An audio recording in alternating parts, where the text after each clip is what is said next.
ನಮಸ್ಕಾರ ಸ್ನೇಹಿತರೆ, ನಮ್ಮ ನಂಬಿಕೆಗೆ ಸ್ವಾಗತ ಸುಸ್ವಾಗತ. ಸ್ನೇಹಿತರೆ, ಕಳೆದ ಭಾಗದಲ್ಲಿ ನಾವು ಒಂದು ಪ್ರಶ್ನೆಯನ್ನ ಕೇಳಿದ್ವಿ. ಸೂಯೆಜ್ ಕಾಲುವೆಯಲ್ಲಿ ಈಜಿಪ್ಟ್ ಟ್ಯಾಕ್ಸ್ ವಸೂಲಿ ಮಾಡಬಹುದಾದ್ರೆ ಇರಾನ್ ಯಾಕೆ ಹೊರ್ಮುಜ್ ಜಲಸಂಧಿಯಲ್ಲಿ ಮಾಡಬಾರದು ಅಂತ. ಅದಕ್ಕೆ ಈಗ ಇರಾನ್ ನೇರವಾಗಿಯೇ ಉತ್ತರ ಕೊಟ್ಟೇ ಬಿಟ್ಟಿದೆ. ಕಳೆದ ಮಾರ್ಚ್ 30, 2026ರಂದು ಇರಾನ್ ಸಂಸತ್ತಿನ ಸಮಿತಿಯು ಹೊರ್ಮುಜ್ ಜಲಸಂಧಿಯಲ್ಲಿ ಹಾದು ಹೋಗುವ ಹಡಗುಗಳಿಗೆ ಟೋಲ್ ಟ್ಯಾಕ್ಸ್ ವಿಧಿಸುವ ವಿಧೇಯಕ್ಕೆ ಅನುಮೋದನೆ ನೀಡಿದೆ. ಇರಾನ್ ಪ್ರತಿ ಹಡಗಿಗೆ ಸುಮಾರು 2 ಮಿಲಿಯನ್ ಅಂದರೆ ಸುಮಾರು 16 ಕೋಟಿವರೆಗೆ ಶುಲ್ಕ ವಿಧಿಸಲು ಯೋಜಿಸಿದೆ ಅಂತ ಹೇಳಲಾಗ್ತಿದೆ. ಇದರ ಮಧ್ಯೆ ನಿನ್ನೆ ಬ್ರಿಟನ್ ಪ್ರಧಾನಿ ಕೀರ್ ಸ್ಟಾರ್ಮರ್ ನೇತೃತ್ವದಲ್ಲಿ ಬಹುಪಕ್ಷೀಯ ಸಭೆ ನಡೆಸಲಾಗಿದೆ. ಹೊರ್ಮುಜ್ ಜಲಸಂಧಿಯನ್ನ ಓಪನ್ ಮಾಡುವ ಮತ್ತು ಅಲ್ಲಿನ ಹಡಗುಗಳ ಸುರಕ್ಷಿತ ಸಂಚಾರಕ್ಕೆ ರಾಜತಾಂತ್ರಿಕ ಮಾರ್ಗಗಳನ್ನು ಕಂಡುಕೊಳ್ಳಲು ಇಲ್ಲಿ ಚರ್ಚೆ ನಡೆಸಲಾಗಿದೆ. ವಿಶೇಷ ಅಂದ್ರೆ ಇದರಲ್ಲಿ ಸುಮಾರು 35ರಿಂದ 40 ದೇಶಗಳು ಭಾಗವಹಿಸಿದ್ವು.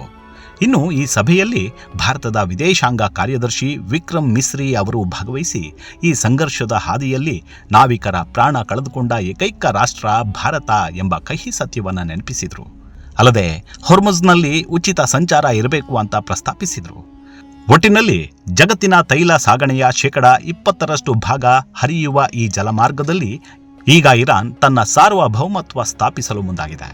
ಇರಾನ್ ವಾದ ಏನಂದ್ರೆ, ನಾವು ಈ ಪ್ರದೇಶದ ಭದ್ರತೆ ನೀಡುತ್ತಿದ್ದೇವೆ, ಆದ್ದರಿಂದ ಹಡಗುಗಳು ನಮಗೆ ಶುಲ್ಕ ಪಾವತಿಸುವುದು ನ್ಯಾಯಯುತ ಅಂತ ಹೇಳ್ತಿದೆ. ಆದರೆ ಇದು ಖಂಡಿತ ಒಪ್ಪಿಕೊಳ್ಳಲಾಗದ ಮಾತು. ಯಾಕಂದ್ರೆ ಅಂತಾರಾಷ್ಟ್ರೀಯ ಸಮುದ್ರ ಕಾನೂನು ಅಥವಾ United Nations convention on the law of the C ನಿಯಮಗಳ ವಿರುದ್ಧವಾಗಿ ಇರಾನ್ ತನ್ನ ವಾದವನ್ನು ಮುಂದಿಡ್ತಿದೆ. ಸ್ನೇಹಿತರೆ, ಕಲ್ಪನೆ ಮಾಡಿಕೊಳ್ಳಿ, ನೀವು ಒಂದು ವಿಶಾಲವಾದ ಹೈವೇಯಲ್ಲಿ ಹೋಗ್ತಿದ್ದೀರಿ. ದಿಢೀರಂತ ಯಾರೋ ಬಂದು ದಾರಿಗೆ ಅಡ್ಡಲಾಗಿ ನಿಂತು, ಇದು ನನ್ನ ಜಾಗ, ಇಲ್ಲಿ ಹೋಗ್ಬೇಕಾದ್ರೆ ನನಗೆ ಟೋಲ್ ಕಟ್ಟಬೇಕು ಅಂದ್ರೆ ಏನ್ ಮಾಡ್ತೀರಾ? ಈಗ ಹೊರ್ಮುಜ್ನಲ್ಲಿ ಕೂಡ ಇಂಥದ್ದೇ ಸ್ಥಿತಿ ನಿರ್ಮಾಣವಾಗಿದೆ. ಇಡೀ ಜಗತ್ತಿನ ತೈಲ ಸಾಗಣೆಯ ನಾಡಿ ಬಡಿತವಾಗಿರುವ ಈ ಹೊರ್ಮುಜ್ ಜಲಸಂಧಿಯಲ್ಲಿ ಈಗ ಇಂಥದ್ದೇ ಒಂದು ಹಗ್ಗ ಜಗ್ಗಾಟಕ್ಕೆ ವೇದಿಕೆ ಸಜ್ಜಾಗಿದೆ. ಆದರೆ ಅತ್ತ ಈಜಿಪ್ಟ್ ದೇಶ ತನ್ನ ಸೂಯೆಜ್ ಕಾಲುವೆಯಲ್ಲಿ ಹೋಗುವ ಪ್ರತಿಯೊಂದು ಹಡಗಿನಿಂದಲೂ ಸಾವಿರಾರು ಕೋಟಿ ರೂಪಾಯಿ ಟ್ಯಾಕ್ಸ್ ವಸೂಲಿ ಮಾಡುತ್ತೆ ಅಲ್ವಾ? ಹಾಗಿದ್ರೆ ಅದರ ಪಕ್ಕದಲ್ಲೇ ಇರುವ ಇರಾನ್ ಈ ಹೊರ್ಮುಜ್ ಜಲಸಂಧಿಯಲ್ಲಿ ಯಾಕೆ ಟ್ಯಾಕ್ಸ್ ವಸೂಲಿ ಮಾಡೋಕೆ ಬರುವುದಿಲ್ಲ? ಈಜಿಪ್ಟ್ಗೆ ಇರುವ ಆ ಪವರ್ ಇರಾನ್ಗೆ ಯಾಕಿಲ್ಲ? ಈ ಎಲ್ಲ ಮಾಹಿತಿಯನ್ನ ಈ ಸಂಚಿಕೆಯಲ್ಲಿ ಹೇಳ್ತಾ ಹೋಗ್ತೀನಿ. ಅದಕ್ಕೂ ಮುನ್ನ ನಮ್ಮ ನಂಬಿಕೆಗೆ ನಿಮ್ಮ ಬೆಂಬಲವಿರಲಿ. ಎಲ್ಲಾ ವಿಧದ ತ್ವಚೆಯ ಸಮಸ್ಯೆಗಳಿಗೆ ಧೀಮಹಿ ಪ್ರಾಡಕ್ಟ್ ರಾಮಬಾಣದಂತೆ ಕೆಲಸ ಮಾಡುತ್ತೆ. ಕೇವಲ 3 ದಿನದಲ್ಲೇ ವ್ಯತ್ಯಾಸ ನೋಡ್ತೀರಾ. ಯಾವುದೇ ಅಡ್ಡ ಪರಿಣಾಮಗಳಿಲ್ಲ. ಕೆಮಿಕಲ್ ರಹಿತವಾದ 16 ನೈಸರ್ಗಿಕ ಪದಾರ್ಥಗಳ ಮಿಶ್ರಣದಿಂದ ತಯಾರಾದ 100% ಆರ್ಗ್ಯಾನಿಕ್ ಧೀಮಹಿ ಪ್ರಾಡಕ್ಟ್. ಹೆಚ್ಚಿನ ಮಾಹಿತಿಗಾಗಿ ಕೆಳಕಂಡ ದೂರವಾಣಿಗೆ ಸಂಪರ್ಕಿಸಿ. ಸ್ನೇಹಿತರೆ, ಈ ಸೂಯೆಜ್ ಕಾಲುವೆ ಮತ್ತು ಹೊರ್ಮುಜ್ ಜಲಸಂಧಿಯ ನಡುವಿನ ವ್ಯತ್ಯಾಸವನ್ನ ನಾವು ಪ್ರೈವೇಟ್ ಪ್ರಾಪರ್ಟಿ ಮತ್ತು ಪಬ್ಲಿಕ್ ಹೈವೇ ನಡುವಿನ ವ್ಯತ್ಯಾಸದಂತೆ ನೋಡಬಹುದು. ಮೊದಲು ಸೂಯೆಜ್ ಕಾಲುವೆಯನ್ನೇ ತೆಗೆದುಕೊಳ್ಳಿ. ಇದು ನಿಸರ್ಗದತ್ತವಾಗಿ ಅಲ್ಲೇ ಇರಲಿಲ್ಲ.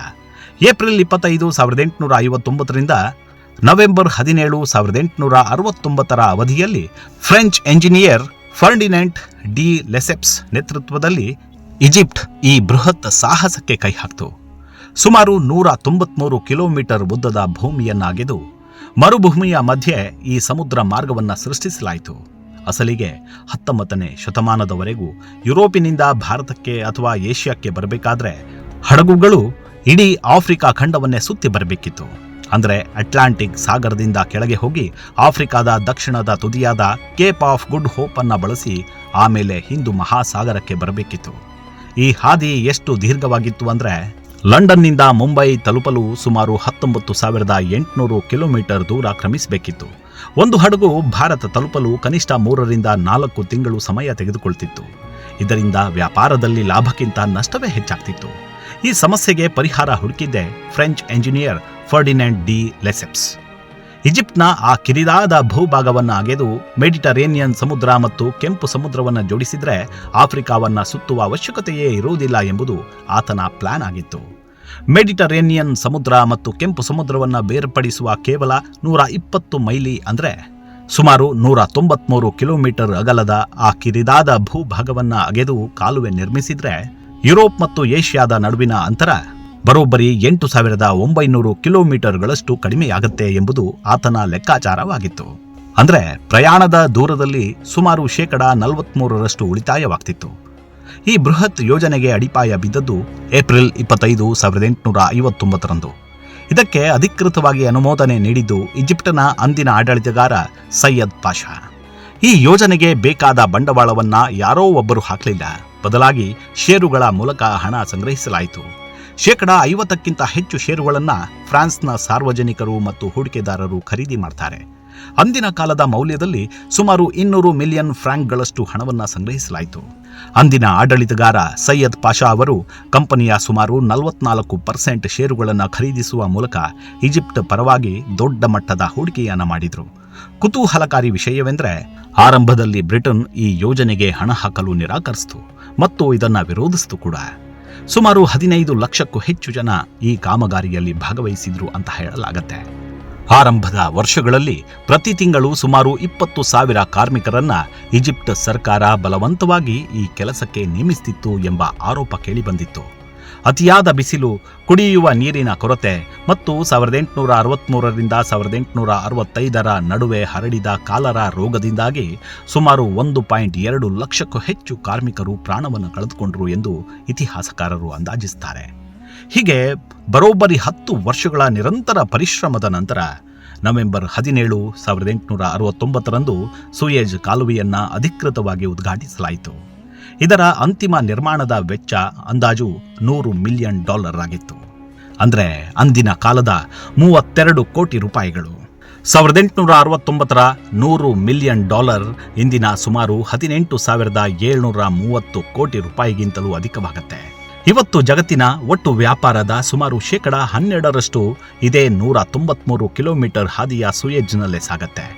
ಇಲ್ಲಿ ಏನಾದರೂ ಒಂದು ಸಣ್ಣ ಅಡೆತಡೆಯಾದರೂ ಜಾಗತಿಕ ಮಾರುಕಟ್ಟೆ ನಡಗುತ್ತೆ.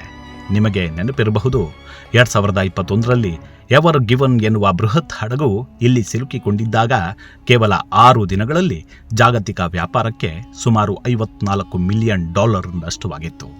ಅಂದರೆ ಗಂಟೆಗೆ ಸುಮಾರು $400 ಮಿಲಿಯನ್ ನಷ್ಟ.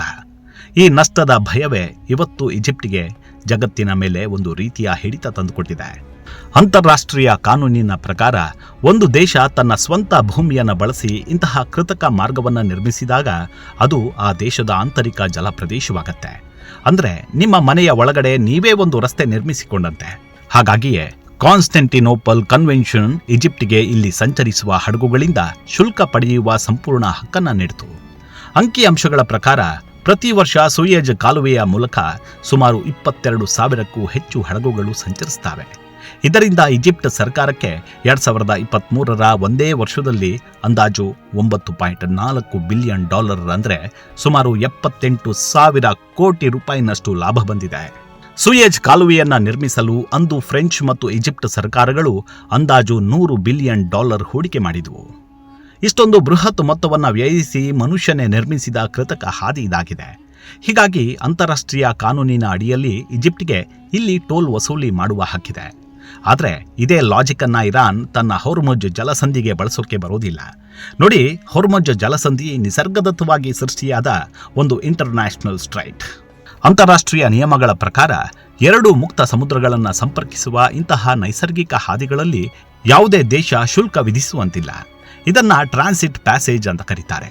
ಅಂದರೆ ಈ ಜಲಸಂಧಿ ಇರಾನ್ ಮತ್ತು ಓಮನ್ ದೇಶಗಳ ಸಮುದ್ರ ಗಡಿಯೊಳಗೆ ಬಂದರೂ ಕೂಡ ಅಲ್ಲಿ ಸಂಚರಿಸುವ ಹಡಗುಗಳಿಗೆ ಯಾರೂ ಅಡ್ಡಿಪಡಿಸುವಂತಿಲ್ಲ. ಆದರೆ ಸೂಯೆಜ್ ಒಂದು ಪ್ರೈವೇಟ್ ರಸ್ತೆ ಇದ್ದಂತೆ, ಆದರೆ ಹೊರ್ಮುಜ್ ಒಂದು ನ್ಯಾಷನಲ್ ಹೈವೇ ಇದ್ದಂತೆ. ಇಲ್ಲಿರೋ ಅಸಲಿ ಚದುರಂಗದಾಟ ಅಂದರೆ ಇರಾನ್ ಈ UNCLOS ಕಾನೂನಿಗೆ ಸಹಿ ಹಾಕಿದೆ ನಿಜ, ಆದರೆ ಅದನ್ನ ತನ್ನ ಸಂಸತ್ತಿನಲ್ಲಿ ಇಂದಿಗೂ ಅನುಮೋದಿಸಿಲ್ಲ. ಇದನ್ನೇ ಅಸ್ತ್ರವಾಗಿಸಿಕೊಳ್ತಿರುವ ಇರಾನ್, ನಾವು ಈ ಕಾನೂನನ್ನು ಪೂರ್ಣವಾಗಿ ಒಪ್ಪಿಲ್ಲ, ಹಾಗಾಗಿ ನಮ್ಮ ಸಮುದ್ರದೊಳಗೆ ಬರುವ ಹಡಗುಗಳನ್ನು ತಡೆಯುವ ಹಕ್ಕು ನಮಗಿದೆ ಅಂತ ಆಗಾಗ ಬೆದರಿಕೆ ಹಾಕ್ತಿರುತ್ತೆ. ತಮ್ಮ ಆರ್ಥಿಕತೆಯನ್ನು ಉಳಿಸಿಕೊಳ್ಳಲು ಇಲ್ಲಿ ಸದಾ ಕಾಲ ಯುದ್ಧ ನೌಕೆಗಳನ್ನು ನಿಯೋಜಿಸಿರ್ತಾವೆ. ಅಂದು ಮಸಾಲೆ ಪದಾರ್ಥಗಳಿಗಾಗಿ ಭಾರತದತ್ತ ಮುಖ ಮಾಡಿದ್ದ ಜಗತ್ತು ಇಂದು ತೈಲಕ್ಕಾಗಿ ಇದೇ ಹೊರ್ಮುಜ್ ಹಾದಿಯನ್ನೇ ನಂಬಿಕೊಂಡಿದೆ. ಇಲ್ಲಿ ನಡೆಯುವ ಒಂದು ಸಣ್ಣ ಕಿಡಿ ಇಡೀ ಜಗತ್ತನ್ನೇ ಆರ್ಥಿಕ ಬಿಕ್ಕಟ್ಟಿಗೆ ತಳ್ಳಬಹುದು. ಒಂದು ವೇಳೆ ಇರಾನ್ ಹಠಕ್ಕೆ ಬಿದ್ದು ಇಲ್ಲಿ ಟ್ಯಾಕ್ಸ್ ವಸೂಲಿ ಮಾಡಲು ಶುರು ಮಾಡಿದರೆ ಏನಾಗಬಹುದು? ಅಂಕಿಅಂಶಗಳ ಪ್ರಕಾರ ಪ್ರತಿದಿನ ಇಲ್ಲಿ ಸುಮಾರು 21 ಮಿಲಿಯನ್ ಬ್ಯಾರೆಲ್ ಕಚ್ಚಾ ತೈಲ ಸಾಗಾಟವಾಗುತ್ತೆ. ಅಂದರೆ ಜಗತ್ತಿನ ಒಟ್ಟು ತೈಲ ಬಳಕೆಯ ಸುಮಾರು 21% ಭಾಗ ಈ ಕಿರಿದಾದ 33 ಕಿಲೋಮೀಟರ್ ಹಾದಿಯಲ್ಲೇ ಸಾಗುತ್ತೆ.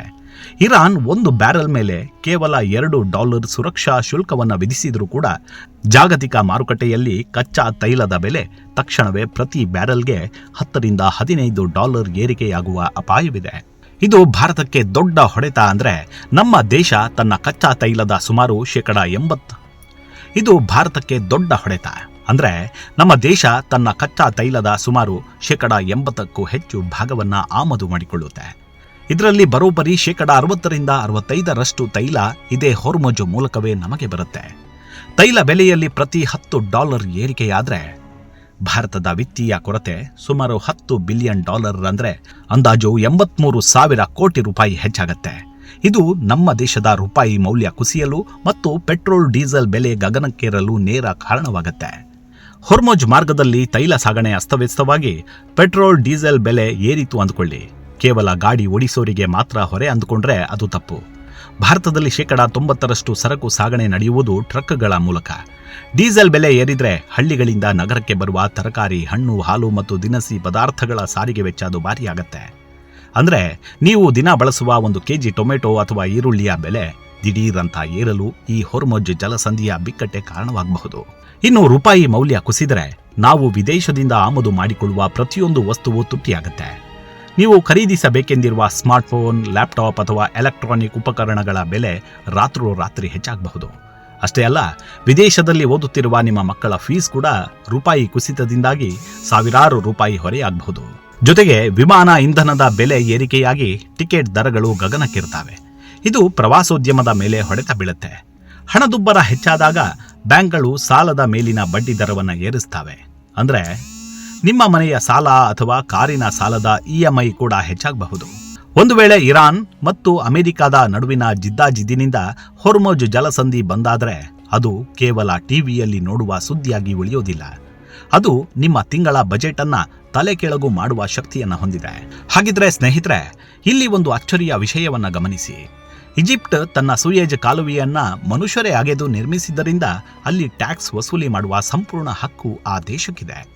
ಆದರೆ ಹೊರ್ಮುಜ್ ಅನ್ನೋದು ಪ್ರಕೃತಿ ನಿರ್ಮಿತ ನೈಸರ್ಗಿಕ ಜಲಸಂಧಿ.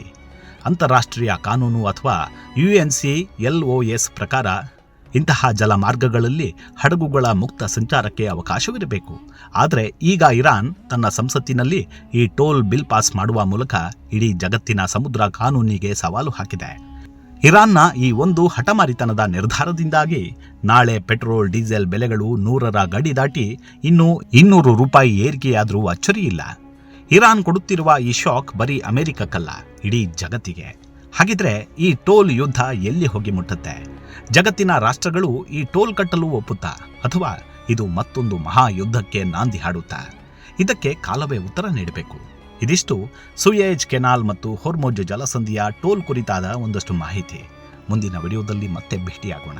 ಅಲ್ಲಿವರೆಗೂ ನಿಮ್ಮ ಆರೋಗ್ಯದ ಕಡೆ ಗಮನವಿರಲಿ. Take care. ನಮಸ್ಕಾರ.